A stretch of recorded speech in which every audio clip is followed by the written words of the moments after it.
Hello and welcome to Understanding Video Technology Production. I'm Henry and I'll be talking about the aspects of pre-production and the technical aspect of digital video technology. First I'm going to talk about the type of production that we will be focusing on, such as film.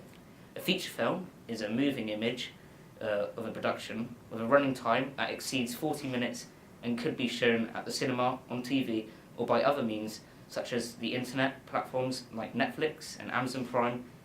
Any film below 40 minutes is considered to be a short film and is usually shown on YouTube or as adverts.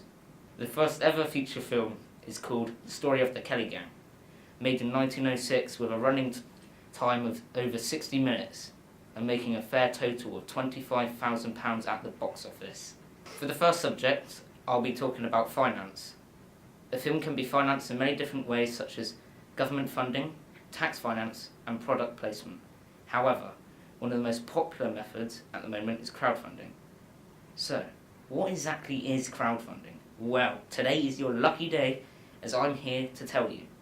Crowdfunding is the funding of a project where money is raised by a large group of people who each contribute a relatively small amount, typically via the internet on such sites as Kickstarter, Indiegogo, and of course Crowdfunder.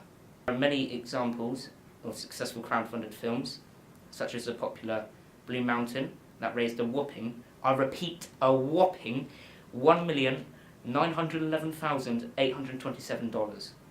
More examples include Laser Team, that raised over $3 million, and the Veronica Mars movie, which raised over $5 million, due to the TV's cult stars and existing fan base. However, not all funding needs to be from companies. You could finance it yourself, out of your own pocket. Haha, nasty. Don't waste your own money. The next feature film we'll talk about is time. Scheduling is essential for the success of a short film. Every day has to be planned down to the finest detail to make sure the production runs smoothly, on time and on budget. This process starts by breaking down your script into logical parts for filming, because the first scene and the last scene of your film may take part in the same location, so you'd want to shoot it all at the same time. Other factors, such as the availability of cast and crew, also need to be considered before a rigid schedule is produced. And other paperwork, such as call sheets, can be created on a daily basis during production. Next, I'll be talking about personnel.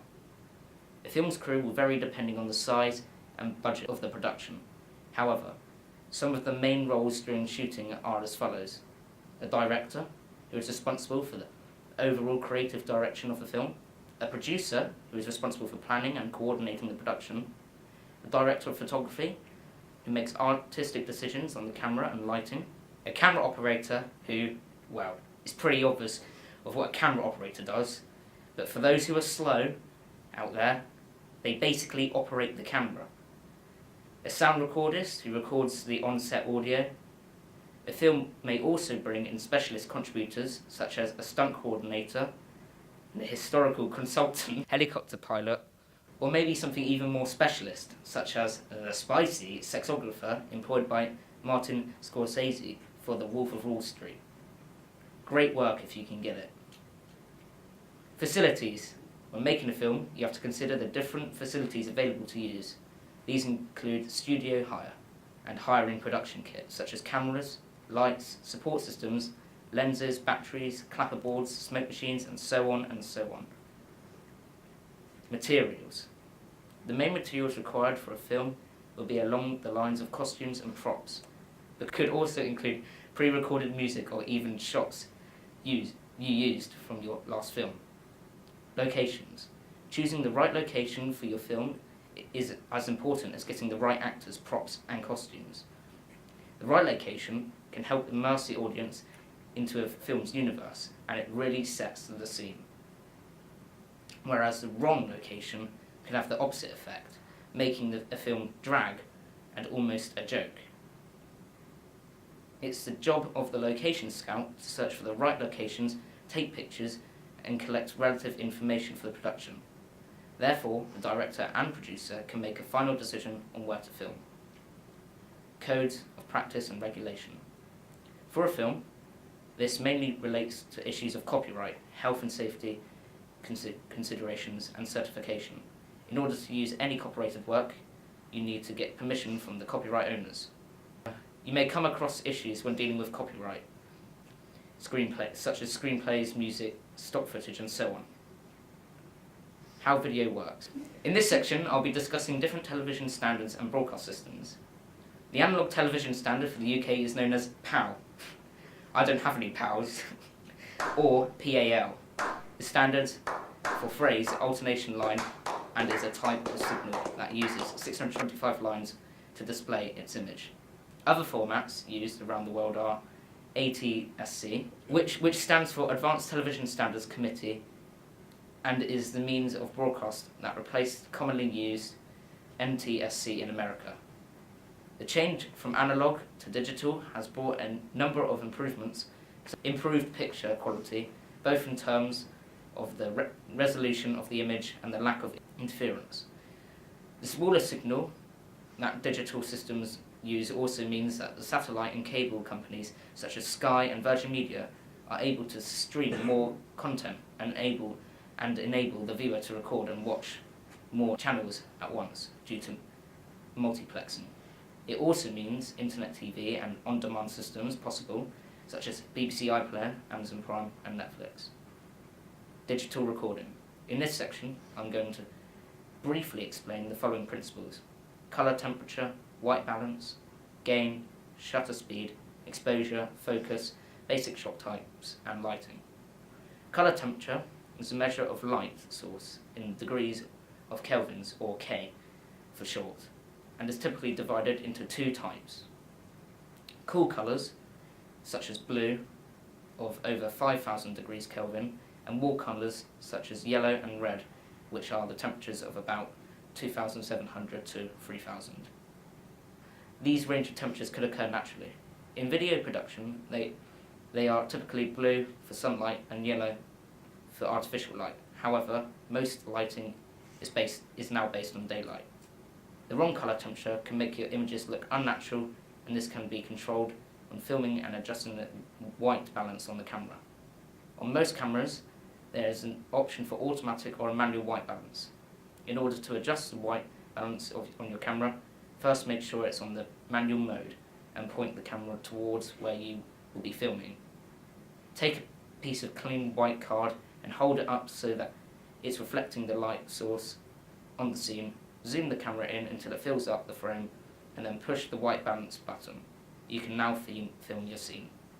Here is an example of an incorrect white balance shot filmed inside. Next is shutter speed. Shutter speed is how often you open your shutter, or the shutter effect, any motion blur. If you shoot at a low shutter speed, your individual frames will have motion blur, as the image on the screen is moving whilst the shutter is open. Make sure you work out the frame rate in frames per second and double the shutter speed to get natural motion blur. Next, we'll be talking about exposure and gain. A lot of people use automatic exposure when filming, as it saves a lot of fuss. However, if you are moving your camera's focus from, say, a window for example, to the inside of a room, you will see the exposure fixing itself. This makes for an unprofessional looking shot, and we can't have that, can we? Exposure can be set manually on the camera by adjusting the f-stops on the lens. Depending on the camera, this may be on the lens itself, on the body of the camera, or in the menu somewhere where you'll never ever find it. Basically, what you are doing is increasing or decreasing the amount of light falling on the camera's sensor by opening or closing the camera's iris. In really low light conditions, however, you could use camera's gain control. This is a way of increasing your camera's sensitivity to light. Focus. Getting your shots in focus is obviously an important part of making your films look professional, so you can gain more money. However, you should never use autofocus when making a narrative film, unless it's for a certain effect. With focus, we need to understand depth of field, which basically relates to how much of the shot is in focus. Focusing with a video camera is simple. You zoom into the subject you wish to film and turn the focus ring until the image is sharp.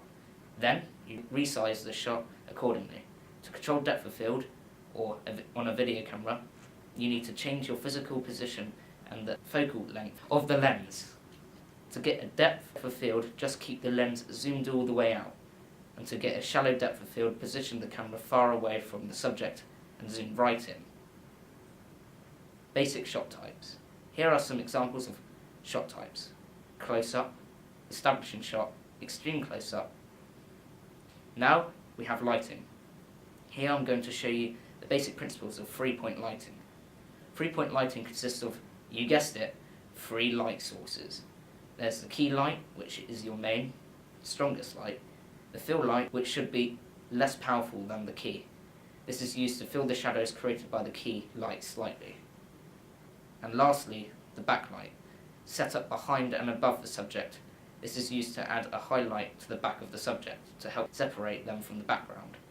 Here they are being applied to the subject. Digital editing. Whilst I've been editing this video together, I've done a few things along the way, and the first one is file management. This basically means organise your footage, and can be done firstly labelling your footage in a logical way, and by creating folders and subfolders to make your footage and resources easy to find. Sound and picture synchronization. For this project, I've used 2 cameras whilst recording, simultaneously the one at the front and the one on the side. To synchronise both angles, I use a clapperboard at the start of the recording and use the audio waveforms to match the 2 together. I've also used a few transitions, such as a cross-dissolve throughout the edit.